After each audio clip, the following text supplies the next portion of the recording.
Hello, welcome, नमस्कार सभी साथियों को। स्वागत करता हूं सबका इस यूट्यूब चैनल पर जिसका नाम है स्टडी विद पीएन लोधा। साथियों, आज का ये सेकंड टेस्ट है। शाम को आपके पर्यावरण का टेस्ट भी आएगा। कल नहीं आ पाया था, उसके लिए मैं माफ़ी चाहता हूं। देखिएगा, मनोविज्ञान का गोल्डन पेपर नंबर 26 है। आरबीएससी एनसीईआरटी कक्षा 11 और कक्षा 12 4 किताबों से ये पेपर बनाया गया है। साथ में कुछ अन्य महत्वपूर्ण प्रश्नों को भी इसमें समावेशित किया गया है। तो वीडियो को पूरा देख करके जाइएगा, निश्चित रूप से आपको ये ज़रूर फ़ायदा दिलवाएगा साथियों। तो चलिए पहला क्वेश्चन देखेंगे। आपके प्रश्न संख्या 1 है। समझना प्रश्न नंबर 1 को। समझोगे तो अच्छे से कर दोगे, नहीं तो गलत भी हो सकता है। एक विद्यार्थी केवल इसलिए अत्यधिक मेहनत करके पूर्ण लगन के साथ परीक्षा में सफल हो गया ताकि बालक को माता पिता के नाम की प्राप्ति हो जाए, और अब सोचता है कि मेरी मेहनत रंग लाई और मैं सफल हो गया। मन में माता पिता के द्वारा सफल होने के बाद दिए जाने वाले संबंधित इनाम की प्राप्ति के लिए खुशी हो रही थी। इससे पता चलता है कि छात्र के लिए किस तरह की प्रेरणा है। आंतरिक प्रेरणा, बाह्य प्रेरणा, दोनों, आंतरिक व बाह्य प्रेरणा, और इनमें से कोई भी नहीं।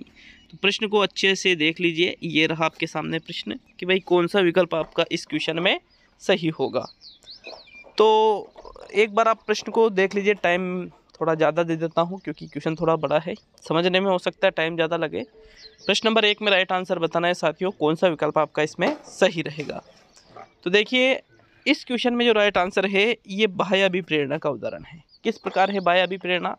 क्योंकि छात्र सफल तो हो रहा है, लेकिन केवल इसलिए अत्यधिक मेहनत करके सफल हो रहा है क्योंकि माता पिता ने उसको इनाम देने की एक बात कही होगी, और जब वो सफल हुआ तो उसको उस इनाम की भी बिल्कुल पाने की एक लालसा भी हुई कि भाई मैं सफल हो गया, अब मुझे वो इनाम मिल जाएगा।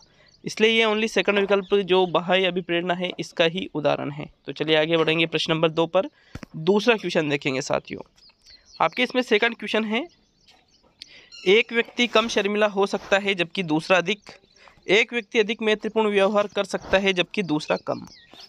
यहाँ शर्मिलापन और मैत्रीपूर्ण व्यवहार किसका प्रतिनिधित्व करते हैं? प्रारूप उपागम का, विशेषक उपागम का, अंतः क्रियात्मक उपागम का, और इनमें से सभी का। तो देखिएगा, प्रश्न संख्या 2 को अच्छे से देखिएगा कि भाई कौन सा विकल्प आपका इसमें सही है।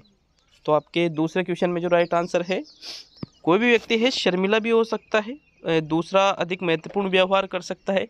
तो यहाँ शर्मिलापन, मैत्रीपूर्ण व्यवहार, ये जो चीज़ें हैं ये यहाँ पर विशेषक उपागम का उदाहरण है। विशेषक उपागम, या जिसको शीलगुण उपागम के नाम से भी जाना जाता है, इसके अंतर्गत ये आएंगे साथियों। विकल्प नंबर आपका 2 सही रहेगा प्रश्न संख्या 2 में। नेक्स्ट प्रश्न नंबर 3 पे आते हैं। तो चलिए तीसरे क्वेश्चन की ओर बढ़ेंगे। आपके प्रश्न नंबर 3, निम्न में से कौन सा कथन क्रियात्मक अनुसंधान के बारे में असत्य है? क्रियात्मक अनुसंधान का लक्ष्य विद्यालयी स्तर की समस्याओं को हल करना होता है। दूसरा है, क्रियात्मक अनुसंधान समस्या के उत्पन्न होने के बाद ही किया जा सकता है। तीसरा है, एक विशिष्ट शोधकर्ताओं की आवश्यकता होती है, और इनमें से कोई भी नहीं। तो प्रश्न संख्या 3 में राइट आंसर देखिएगा। क्रियात्मक अनुसंधान की यदि बात की जाए तो क्रियात्मक अनुसंधान विद्यालय स्तर की समस्याओं के लिए किया जाता है, सही है। इसमें आप क्रियात्मक अनुसंधान कब करोगे? जब आपके सामने कोई समस्या उत्पन्न होगी, तो ये भी सही है। लेकिन विशिष्ट शोधकर्ताओं की इसमें आवश्यकता होती है, ये गलत कथन है साथियों। क्यों है ये गलत कथन? क्योंकि क्रियात्मक अनुसंधान विद्यालय स्तर पर किया जाने वाला अनुसंधान होता है, जिसको शैक्षिक जो कर्मचारी है उनके द्वारा किया जाता है। तो इसमें देखिएगा प्रश्न नंबर 4 को, आपके चौथा क्वेश्चन जो है, संवेग के संबंध में असत्य कथन है। पहला कथन है, संवेग एक जटिल अवस्था है। दूसरा है, इससे आंगिक प्रतिक्रियाएं होती हैं। तीसरा है, संवेग के कारण कुछ अभिव्यंजक व्यवहार होते हैं। और चौथा है, इनमें से कोई भी नहीं। तो प्रश्न संख्या 4 में संवेग के संबंध में आपको असत्य कथन का चुनाव करना है। देखो, इस क्वेश्चन का जो राइट आंसर है वो रहेगा, इनमें से कोई भी कथन संवेग के संबंध में असत्य नहीं है। क्यों? क्योंकि संवेग को जटिल अवस्था भी माना जाता है, आंगिक प्रतिक्रिया भी होती है। आंगिक प्रतिक्रिया मतलब जैसे मान लीजिए हमारे अंदर कोई संवेग उत्पन्न हुआ तो बाहर भी वो प्रदर्शित होगा अंगों के माध्यम से। कुछ अभिव्यंजक व्यवहार भी इससे होते हैं। तो ये तीनों ही सही है, इसलिए आपके चौथा विकल्प प्रश्न नंबर 4 में राइट रहेगा साथियों। तो चलिए आगे बढ़ेंगे प्रश्न नंबर 5 पर। 5वां प्रश्न, कमेंट करके जरूर जाना। पूरे 30 प्रश्नों को यदि आप देखते हो तो आपको लगेगा कि हाँ यार अच्छे क्वेश्चन दिए हैं। टाइम भी ज़्यादा नहीं लूँगा साथियों। मल्टीप्लाई इंटेलिजेंस का सिद्धांत सबसे पहले हार्वर्ड गार्डनर ने अपनी किस पुस्तक में प्रस्तावित किया? Super intelligence, type of mind, frame of mind और द इंटेलिजेंस फ्रेम। तो देखिएगा, एक सिद्धांत आता है हार्वर्ड गार्डनर का, बहुबुद्धि का सिद्धांत, जिसमें इन्होंने अनेक प्रकार की बुद्धि का वर्णन किया है। उसको मल्टीप्लाई इंटेलिजेंस भी कहा जाता है साथियों। इस सिद्धांत का प्रतिपादन हार्वर्ड गार्डनर के द्वारा अपनी पुस्तक फ्रेम ऑफ माइंड में किया गया था। थर्ड विकल्प आपके 5वें क्वेश्चन में सही है। नेक्स्ट प्रश्न नंबर 6 को देखेंगे। तो आपके 6वां क्वेश्चन है साथियों, इसमें दर्द संवेदन के संचरण को रोकना एवं उत्साह प्रदान करना जो कि आशावादिता जैसे संवेगों में आता है, किसका परिणाम है? एंडोर्फिन्स, न्यूरोट्रांसमीटर, प्रमस्तिष्क और इनमें से सभी। देखिए, आशावादिता जैसे संवेग जो होते हैं, जैसे प्रेम है, जैसे कोई सुख है, कोई भी चीज़ हुई जिससे हमें खुशी होती है, वो सभी आशावादिता संवेगों में आते हैं। दया है, ये चीज़ें सभी। तो साथियों, एक होता है दर्द संवेदन के संचरण को रोकना और उत्साह प्रदान करना। तो ये जिसका कार्य होता है वो होता है एंडोर्फिन्स। क्या कहलाता है? वो एंडोर्फिन्स कहलाता है। प्रथम विकल्प आपके 6वें क्वेश्चन में सही है। बिल्कुल ईमानदारी से कमेंट करके जाना। कल जो पेपर बनाया था तो कि उसमें बहुत सारे लोगों के 30 में से 30 भी हो गए थे। लगभग 20,000 लोगों ने अगर वो पेपर किया होगा तो 5-10 ऐसे भी स्टूडेंट थे जिनके 30 में से 30 राइट हो गए थे। तो मैंने पहले कह दिया था कि आज ऐसा पेपर है, कल कहा था मैंने कि आज ऐसा पेपर है कि भाई 30 में से 30 कर सकते हो, लोगों ने कर भी दिए। वाह, बहुत ही शानदार। ठीक है, लेकिन साथियों यहाँ आज 30 में से 30 होना बहुत ही दुर्लभ है। तो देखिएगा, यहाँ 30 में से 30 नहीं हो पाएंगे मुझे जहाँ तक लगता है। एंडोर्फिन्स यहाँ प्रथम विकल्प सही है। 25 क्वेश्चन अगर इनमें से 25 भी कर दो तो वो भी बहुत है आज के पेपर में। तो चलिए नेक्स्ट प्रश्न नंबर 7 पे आते हैं। 7वां क्वेश्चन है, निम्न में से कौन सा शब्द निकट दृष्टि दोष को दर्शाता है? हेपेरोपिया, मायोपिया, अपवर्तन और परावर्तन। देखिए, निकट दृष्टि दोष के लिए इनमें से एक शब्द का प्रयोग किया जाता है। उस शब्द का आपको चयन करना है प्रश्न नंबर 7 में, और वो जो शब्द है उसको मायोपिया के नाम से जानते हैं साथियों। मायोपिया का संबंध निकट दृष्टि दोष से होता है। विकल्प नंबर आपका 2 सही है प्रश्न नंबर 7 में। नेक्स्ट प्रश्न नंबर 8 पे आते हैं। तो चलिए आपके 8वें प्रश्न को देख लेते हैं।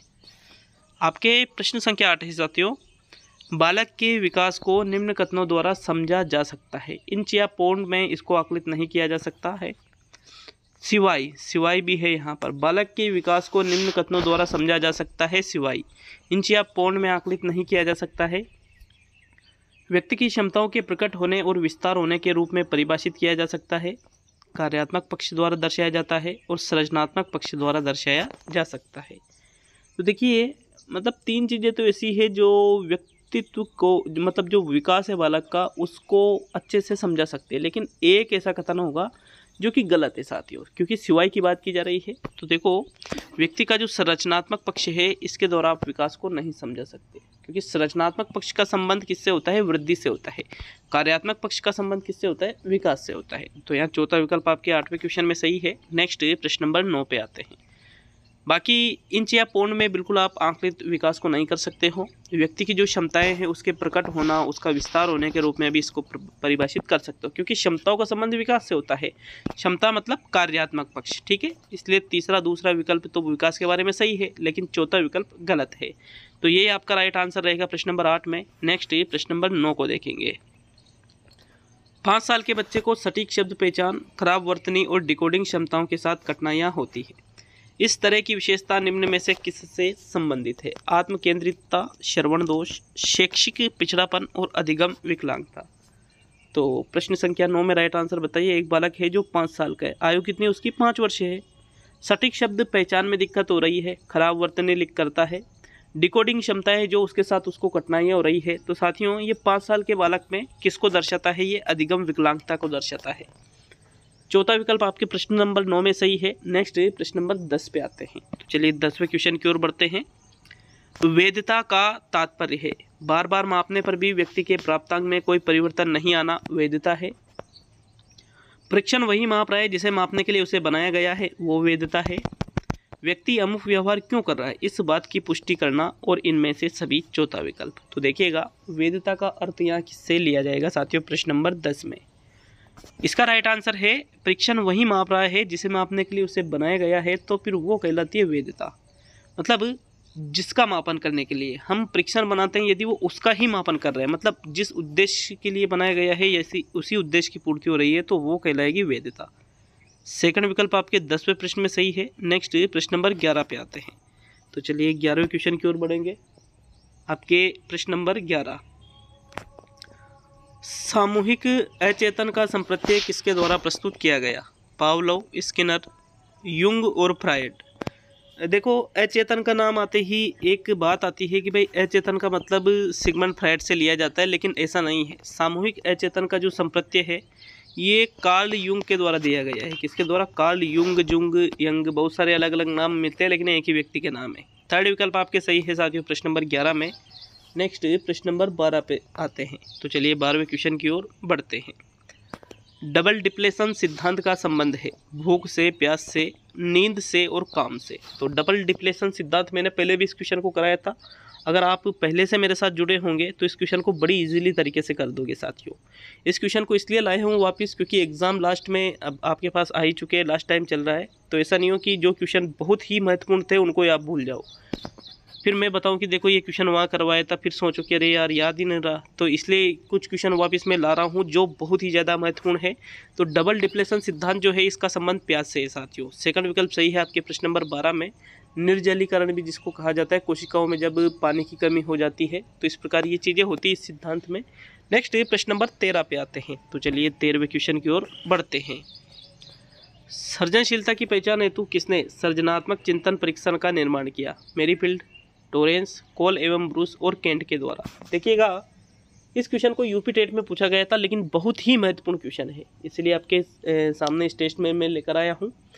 तो यूपी टेट में इस क्वेश्चन को जब पूछा गया, कई लोगों ने इसका मेरी फील्ड भी बताया, टोरेंस, कोल, ब्रूस, केंट, सभी ने अलग अलग उत्तर दिया, लेकिन जब फाइनल आंसर किया तो राइट आंसर था टोरेंस। सृजनशीलता की पहचान हेतु सृजनात्मक चिंतन परीक्षण का निर्माण टोरेंस के द्वारा किया गया था साथियों। यह सृजनात्मकता का मापन करता था, सृजनात्मकता की पहचान करता था। विकल्प नंबर आपका 2 सही है प्रश्न नंबर 13 में। नेक्स्ट प्रश्न नंबर 14 पे आते हैं। तो चलिए 14वें क्वेश्चन की ओर। फ्रायड के सिद्धांत में सुषुप्त अवस्था एरिक्सन के मनोसामाजिक विकास की किस अवस्था के समान है? विश्वास बनाम अविश्वास, पहल बनाम अपराध बोध, उद्यमिता बनाम हीन भावना और आत्मनिर्भरता बनाम शंका व लज्जा। तो सिगमंड फ्रायड का जो सिद्धांत था, मनोलैंगिक विकास का सिद्धांत दिया था इन्होंने, जिसमें इन्होंने सुषुप्त अवस्था बताई थी। और एरिक्सन का एक सिद्धांत आता है मनोसामाजिक विकास का सिद्धांत। भाई मनोलैंगिक विकास में तो 5 अवस्थाएं थी, मनोसामाजिक में 8 अवस्थाएं थी। तो यहाँ पर जो सुषुप्त अवस्था है ये चलती थी 6 से 12 वर्ष तक, और 6 से 12 वर्ष सुषुप्त अवस्था है तो उसका संबंध है उद्यमिता बनाम हीन भावना। बाल्यावस्था के बारे में ही ये अवस्था है साथियों। तो यहाँ पर इसका संबंध तीसरे नंबर पर जो विकल्प है उद्यमिता बनाम हीन भावना, ये बता रखी है एरिक्सन ने। तो विकल्प नंबर 3 सही है आपके 14वें क्वेश्चन में। नेक्स्ट प्रश्न नंबर 15 को देखेंगे। 15वां क्वेश्चन है साथियों आपके, मिरर ड्राइंग परीक्षण निम्न में से किसके मापन हेतु प्रयुक्त किया जाता है? व्यक्तित्व के मापन हेतु, बुद्धि के मापन हेतु, अधिगम के मापन हेतु और नैतिकता के मापन हेतु। भाई इस क्वेश्चन में बहुत सारे जो अपने साथी है, मुझे पता है वो उत्तर देंगे कि भाई इसमें व्यक्तित्व या बुद्धि है, लेकिन दोनों गलत है साथियों। मिरर ड्राइंग परीक्षण यहाँ पर अधिगम के मापन हेतु प्रयुक्त किया जाता है, मिरर ड्राइंग टेस्ट। साथियों इस क्वेश्चन को भी यूपी टेट में पूछा गया था। मिरर ड्राइंग परीक्षण अधिगम का ही मापन करता है, यही आपका आंसर है। अगर आपने व्यक्तित्व और बुद्धि पढ़ रखा है तो वो गलत है, व्यक्तित्व और बुद्धि नहीं आएगा, अधिगम आएगा इसमें। थर्ड विकल्प ही सही है आपके प्रश्न नंबर 15 में। नेक्स्ट प्रश्न नंबर 16 पे आते हैं। तो चलिए 16वें क्वेश्चन की ओर बढ़ते हैं।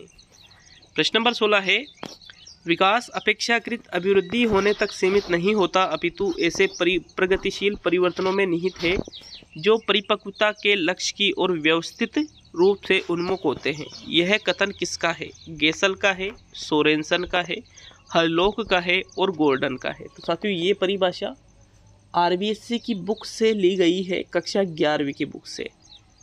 उपरोक्त परिभाषा जो विकास के संदर्भ में दी गई है कि भाई विकास अपेक्षाकृत अभिवृद्धि होने तक सीमित नहीं होता, यूँ नहीं कि जहाँ तक अभिवृद्धि हो रही वहीं तक विकास होगा, अपितु ऐसे प्रगतिशील परिवर्तनों में निहित होता है जो परिपक्वता के लक्ष्य की ओर व्यवस्थित रूप से उन्मुख होते हैं। तो साथियों ये हरलोक के द्वारा दी गई परिभाषा है। थर्ड विकल्प आपके 16वें क्वेश्चन में सही है। नेक्स्ट प्रश्न नंबर 17 को देखेंगे। तो चलिए 17वें क्वेश्चन पे आ जाते हैं। आँख के रंग को कौन सा कारक प्रभावित करता है? वातावरण, आनुवंशिकता, बुद्धि और हार्मोन। तो देखो, जो हमारी आँखों का जो रंग होता है, देखा होगा कई लोगों के जो आँखें होती है उनका रंग कुछ विशिष्ट भी होता है साथियों, जिसे बहुत ज़्यादा ब्राउन या फिर और भी अलग अलग चेंजेस हो जाते हैं आँखों का जो कलर है उसमें। साथियों, ये चीज़ें आनुवंशिकता से पूर्णतः प्रभावित होती है, पूर्ण रूप से। ये वातावरण से बिल्कुल भी प्रभावित नहीं होती है। सेकंड विकल्प आपके 17वें क्वेश्चन में सही है। आपने देखा होगा कि जैसे कोई माता पिता है, दोनों की आँखें यदि ब्राउन की है या एक की भी आँखें ब्राउन रंग की है, तो अगर उसका प्रभाव उस पर चला गया तो बिल्कुल उसकी बालक की या जो बालिका है उसकी आँखें जो है वो भी ब्राउन कलर की हो जाएगी। तो इस प्रकार सेकंड विकल्प आपकी आनुवंशिकता वाला ही सही रहेगा प्रश्न नंबर 17 में। नेक्स्ट प्रश्न नंबर 18, मनोविज्ञान के लक्ष्यों में सम्मिलित नहीं है। मापन व वर्णन, व्याख्या करना, पूर्वानुमान व नियंत्रण और परीक्षण। तो मनोविज्ञान के लक्ष्यों को 3 भागों में बांटा गया है साथियों, जिसके अंतर्गत पहला होता है मापन व वर्णन करना, दूसरा आता है व्याख्या करना और तीसरा आता है पूर्वानुमान व नियंत्रण करना। लेकिन साथियों, इसमें परीक्षण करना मनोविज्ञान के लक्ष्यों में सम्मिलित नहीं होता है। तो विकल्प नंबर आपका 4 सही है प्रश्न नंबर 18 में। नेक्स्ट प्रश्न नंबर 19 पे आते हैं। तो चलिए 19वें क्वेश्चन की ओर बढ़ते हैं। क्लाउड पिक्चर टेस्ट किसके मापन हेतु प्रयुक्त होता है? बुद्धि के मापन हेतु, व्यक्तित्व के मापन हेतु, अभिक्षमता के मापन हेतु और अभिरुचि के मापन हेतु। तो देखो, क्लाउड पिक्चर टेस्ट की बात की जा रही है। क्लाउड पिक्चर टेस्ट का प्रयोग यहाँ पर व्यक्तित्व के मापन हेतु प्रयुक्त किया जाता है साथियों। ये जितने भी मैंने आज क्वेश्चन डाले ना, व्यक्तित्व का मापन, अधिगम का या फिर बुद्धि का, जो भी चीज़ सृजनात्मकता का, इन 3-4 प्रश्नों को अच्छी तरह से याद कर लीजिएगा, क्योंकि इनमें से क्वेश्चन आने का बहुत ज़्यादा चांस है रीट के मेन एग्जाम में। क्योंकि साथियों, ये क्वेश्चन हम पढ़ते नहीं हैं और एग्जाम में पूछ रहे हैं, हर बार पूछ रहे हैं, न तो कोई पढ़ाता है न पढ़ते हैं। तो इस प्रकार ये हमारी कमी होती है जो हमारे क्वेश्चन को गलत करा देती है एग्जाम में। तो विकल्प नंबर आपका 2 सही है 19वें क्वेश्चन में। नेक्स्ट प्रश्न नंबर 20 को देखेंगे। तो चलिए 20वें क्वेश्चन की ओर। अधिगम साधन व साध्य के बीच एक संज्ञानात्मक संबंध है जिसका सामान्यीकरण अन्य परिस्थिति में भी किया जा सकता है। अधिगम का यह कौन सा प्रकार है? तो साथियों, अधिगम के बारे में ये जो परिभाषा दी गई है भाई, ये वाचिक अधिगम की है, नैमित्तिक अधिगम की है, प्राचीन अधिगम की है या अंतर्दृष्टि अधिगम की है? तो इसका जो सही आंसर है वो रहेगा अंतर्दृष्टि अधिगम। अब आप कहोगे कि इसमें नैमित्तिक अधिगम आएगा साधन साध्य आते ही, लेकिन गलत है। साधन साध्य के बीच एक संज्ञानात्मक संबंध जिसका सामान्यीकरण अन्य परिस्थिति में भी किया जा सकता। संज्ञानात्मकता का सिद्धांत संज्ञान से संबंधित तो साथियों अंतर्दृष्टि ही है, यहाँ पर वाचिक, नैमित्तिक और प्राचीन नहीं है। अब देखिए यहाँ पर अंतर्दृष्टि अधिगम में क्या करते हैं, जब हमारे सामने कोई परिस्थिति आ जाती है और उसमें हमें कोई समस्या का सामना करना पड़े, यदि हम अंतर्दृष्टि से उसका सामना कर लेते हैं, हल कर लेते हैं, यदि दूसरी परिस्थिति में भी वैसी ही समस्या आती है तो हम उसी तरीके से उसका समाधान करेंगे साथियों, जिसका सामान्यीकरण अन्य परिस्थिति में भी किया जा सकता है। तो इस प्रकार ये ओनली अंतर्दृष्टि अधिगम का ही उदाहरण है। किसी भी हालत में ये प्रश्न चेंज नहीं होगा। ये अलग से थ्योरिटिकल RBSc NCERT में लिखा हुआ है, अलग से लिखा हुआ है साथियों, नोट करके। चौथा विकल्प आपका सही है प्रश्न नंबर 20 में। नेक्स्ट प्रश्न नंबर 21 को देखेंगे। तो चलिए 21वें क्वेश्चन की ओर। यह करो और यह भी करो किस पर आधारित है? इड पर आधारित, ईगो पर आधारित, सुपर ईगो पर आधारित और इनमें से सभी। तो देखो, 3 चीज़ें होती है, यह करो, यह मत करो, यह भी मत करो, यह भी मत करो, और यह करो, यह भी करो। तो साथियों, यह करो, यह भी करो, ये हमारा इड कहता है। मतलब हर चीज़ करो, हर चीज़ प्राप्त कर लो, हर चीज़ का सुख भोग लो, ये चीज़ें हमारे इड, मतलब जो हमारा इदम है, इदम हमसे ये चीज़ कहता है साथियों, जो सिर्फ सुखवादी सिद्धांत पर कार्य करता है। तो विकल्प नंबर आपका 1 सही है 21वें क्वेश्चन में। नेक्स्ट प्रश्न नंबर 22 को देखेंगे। तो आपके 22वां जो क्वेश्चन है मित्रों, मैं उससे गणना करने के बजाय वह मुझसे गणना करती है। उपयुक्त उदाहरण में समायोजन की कौन सी विधि प्रयुक्त की गई है? अंतर्वेशन, प्रक्षेपण, प्रतिस्थापन और तर्क संगतिकरण। तो यदि आपने ऑथेंटिक चीज़ें पढ़ रखी होगी तो ये उदाहरण भी पढ़ ही रखा होगा। मैं उससे घृणा करता हूँ के बजाय वह मुझसे घृणा करती है। मतलब मैं उससे घृणा नहीं करता हूँ, वह करती है मुझसे, मतलब आरोप मैंने दूसरे के ऊपर लगा दिया। तो फिर इस प्रकार ये प्रक्षेपण का उदाहरण है साथियों। जिसमें दूसरों के ऊपर आरोप स्थापित किए जाते हैं। तो विकल्प नंबर आपका 2 सही है प्रश्न नंबर 22 में। नेक्स्ट प्रश्न नंबर 23 को देखेंगे। 23वां क्वेश्चन क्या पूछा जा रहा है आपसे। समायोजन व्यक्ति और उसके वातावरण में असंतुलन का उल्लेख करता है, यह परिभाषा किसने दी है। बोरिंग के द्वारा, ओलपोर्ट के द्वारा, गुड से है ये ना, गुड्स के द्वारा और गेट्स व अन्य के द्वारा। तो समायोजन से संबंधित ये जो परिभाषा दी गई है साथियों, ये परिभाषा गेट्स और अन्य के द्वारा दी गई है। गेट्स और अन्य ने भी बहुत सारी परिभाषाएं दी है। अधिगम की भी परिभाषा इनके द्वारा दी गई है। साथियों कमेंट करके बताइए गेट्स और अन्य ने अधिगम की कौन सी परिभाषा दे रखी है, जरूर बता करके जाए कमेंट करके। तो चलिए नेक्स्ट प्रश्न नंबर 24 पे आते हैं। 24वां क्वेश्चन।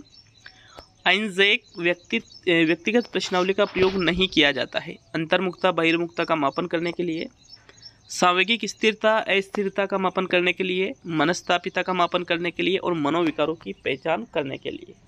देखिए हेंस आइंजैक का नाम अगर नहीं सुन रखा है तो बहुत ही गलती है, ये आपकी बहुत बड़ी गलती है। इन्होंने अंतर्मुखता बहिर्मुखता का संप्रत्यय दिया, सांवेगिक स्थिरता अस्थिरता का संप्रत्यय दिया, मनस्तापिता का संप्रत्यय दिया। 3 आयाम बताए थे इन्होंने, ये तीनों आयाम ठीक है। लेकिन मनोविकारों की पहचान के लिए जो हेंस आइंजैक है इनके व्यक्तिगत प्रश्नावली का प्रयोग नहीं करते हैं साथियों। विकल्प नंबर आपका जो 4 है वो सही रहेगा 24 में। नेक्स्ट है प्रश्न नंबर 25 को देखेंगे। तो 25वां क्वेश्चन है।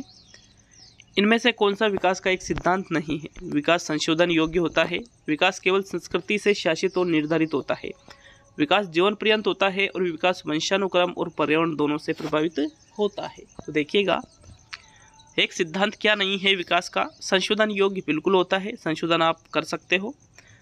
जीवन पर्यंत होता है, वंशानुक्रम पर्यावरण दोनों से प्रभावित होता है। लेकिन ये जो दूसरा विकल्प है विकास केवल संस्कृति से शासित और निर्धारित होता है, तो संस्कृति ही थोड़ी और भी तो चीज़ें होती है साथियों।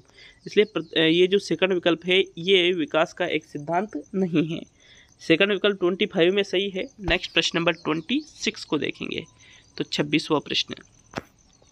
डीएटी में किसका मापन होता है। बुद्धि का, सांवेगिक बुद्धि का, अभिवृत्ति का या अभिक्षमता का। डीएटी साथियों क्वेश्चन मैंने ये भी पहले करवा रखा है, लेकिन बहुत ही इंपॉर्टेंट क्वेश्चन है। डीएटी में अभिक्षमता का मापन किया जाता है साथियों। विकल्प नंबर आपका 4 सही है 26वें क्वेश्चन में। नेक्स्ट प्रश्न नंबर 27 को देखेंगे। तो 27वां क्वेश्चन। सीखने का करना कौन से पक्ष से संबंधित है। सीखने का गति क्षेत्र, सीखने का मनोवैज्ञानिक क्षेत्र, सीखने का संज्ञानात्मक क्षेत्र, सीखने का भावात्मक क्षेत्र। तो साथियों करना का मतलब यहाँ किससे लिया जाएगा, क्रिया से लिया जाएगा। तो साथियों यदि हम किसी भी चीज़ को क्रिया के माध्यम से करके सीखते हैं तो फिर वो गति क्षेत्र के अंतर्गत आएगा। किस क्षेत्र के अंतर्गत, गति क्षेत्र के अंतर्गत। विकल्प नंबर आपका 1 बिल्कुल सही रहेगा 27वें क्वेश्चन में। नेक्स्ट प्रश्न नंबर 28 को देखेंगे। तो चलिए 28वें क्वेश्चन की ओर बढ़ते हैं। आपके 28वां क्वेश्चन है। सभी मनुष्य मरणशील है, मोहन एक मनुष्य है, मोहन मरणशील है, उपयुक्त तर्कना है। आगमनात्मक तर्कना, निगमनात्मक तर्कना, आलोचनात्मक तर्कना और सादृश्यवादी तर्कना।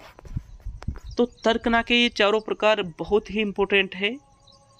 तर्कना का नया टॉपिक भी आपके रीट के एग्जाम में जोड़ा गया है, तो मेरे हिसाब से उस टॉपिक में से क्वेश्चन बनना ही बनना है। और ये जो 4 चीज़ें हैं ये आपके सामने जो है आगमनात्मक, निगमनात्मक, आलोचनात्मक और सादृश्यवादी, इनमें से एक क्वेश्चन 100% आएगा साथियों। चारों ही तर्कना को अच्छी तरह से समझ लीजिएगा। सभी मनुष्य मरणशील है, मोहन एक मनुष्य है, मोहन मरणशील है। ये तर्कना यहाँ पर की जा रही है, ये दिए गए तथ्यों के आधार पर की जा रही है। मोहन मरणशील क्यों है, क्योंकि सभी मनुष्य मरणशील है, तो मोहन मनुष्य है, मोहन भी मरणशील है। तो साथियों ये निगमनात्मक तर्कना का उदाहरण है। आलोचनात्मक तर्कना में क्या करते हैं, गुण दोषों को देख करके तर्कना करते हैं। सादृश्यवादी तर्कना में क्या किया जाता है, तुलना की जाती है साथियों। क्या की जाती है, तुलना की जाती है। मतलब तुलना क्या, सॉरी मतलब यूँ बताया जाता है जैसे एक व्यक्ति है उसके समानता बताई जाती है कि भाई ये उसके जैसा है। आगमनात्मक तर्कना में दिए गए तथ्यों के अलावा खुद की तरफ से भी नए तथ्य ऐड किए जाते हैं। तो यहाँ ओनली सेकंड विकल्प ही सही है आपके 28वें क्वेश्चन में। नेक्स्ट प्रश्न नंबर 29 जो कि आज का सेकंड लास्ट क्वेश्चन है। 3 बजे आपके पर्यावरण का वीडियो भी आएगा, जरूर देखिएगा साथियों। पर्यावरण का वीडियो कंप्लीट है लेकिन उसको 3 बजे ही अपलोड किया जाएगा, ठीक है। जिस वक्र रेखा से प्रारंभ में सीखने की गति तीव्र होती है और बाद में यह क्रमशः मंद होती जाती है उसे कहते हैं उन्नतोदर वक्र, नतोदर वक्र, मिश्रित वक्र रेखा और वक्र रेखा नहीं होती है। तो देखो मिश्रित वक्र रेखा क्या होती है, इस प्रकार से यूँ, ठीक है, चलती रहती है ऊपर नीचे, मिश्रित वक्र रेखा होती है वो। एक होती है नतोदर और एक होती है उन्नतोदर। तो ये कह रहा है जिस वक्र रेखा में प्रारंभ में सीखने की गति तीव्र होती है और बाद में ये क्रमशः मंद हो जाए। तो साथियों इस प्रकार का जो वक्र बनता है उसको उन्नतोदर वक्र कहते हैं, उन्नतोदर ही कहेंगे। आप कहोगे कि सर इसमें नतोदर आएगा, नतोदर नहीं आएगा, इसमें उन्नतोदर ही आएगा। अगर आप अच्छे से इन अधिगम वक्रों को आपने पढ़ा है तो आप बिल्कुल पहला ही करोगे साथियों, लेकिन नहीं पढ़ा है तो फिर आप दूसरे पे जाओगे, क्योंकि नतोदर वक्र में तो क्या होता है, प्रारंभ में जो सीखने की गति है वो इस प्रकार से होती है धीमी और फिर बाद में तीव्र होती है, वो होता है नतोदर वक्र। तो विकल्प नंबर आपका 1 सही है प्रश्न नंबर 29 में। और आज का अंतिम और 30वां क्वेश्चन। लेकिन वीडियो अच्छा लगे तो क्या करना है, एक तो लाइक करना है, वीडियो के नीचे कमेंट करना है कि इतने क्वेश्चन सही हुए हैं, और हाँ किसी भी प्रश्न में आपको डाउट लगता है तो उसके लिए भी कमेंट जरूर करना है साथियों। तो आज का अंतिम और 30वां क्वेश्चन देख लेते हैं। निम्न में से अभिप्रेरणा का मूल तत्व नहीं है। आवश्यकता, प्रणोद, उपलब्धि और प्रोत्साहन। अभिप्रेरणा के 3 मूल तत्व होते हैं, एक तो होती है आवश्यकता, एक होती है प्रणोद और एक होती है प्रोत्साहन या लक्ष्य। लेकिन उपलब्धि को आवश्यकता का मूल तत्व नहीं माना जाता है। थर्ड विकल्प आपके 30वें क्वेश्चन में बिल्कुल सही है साथियों। तो ये था आज का वीडियो, कैसा लगा हमें जरूर बता करके जाए, कितने क्वेश्चन सही हुए हैं वो भी हमें जरूर बता करके जाए साथियों। आज के 2 वीडियो हो चुके हैं। हिंदी का पहला वीडियो था, साइकोलॉजी का सेकंड वीडियो, तीसरा वीडियो पर्यावरण का आएगा शाम को, मतलब 3 या 4 बजे, 3 बजे मान लीजिए आप। तो मिलते हैं आप 3 बजे वाले वीडियो में। बहुत बहुत धन्यवाद सभी का।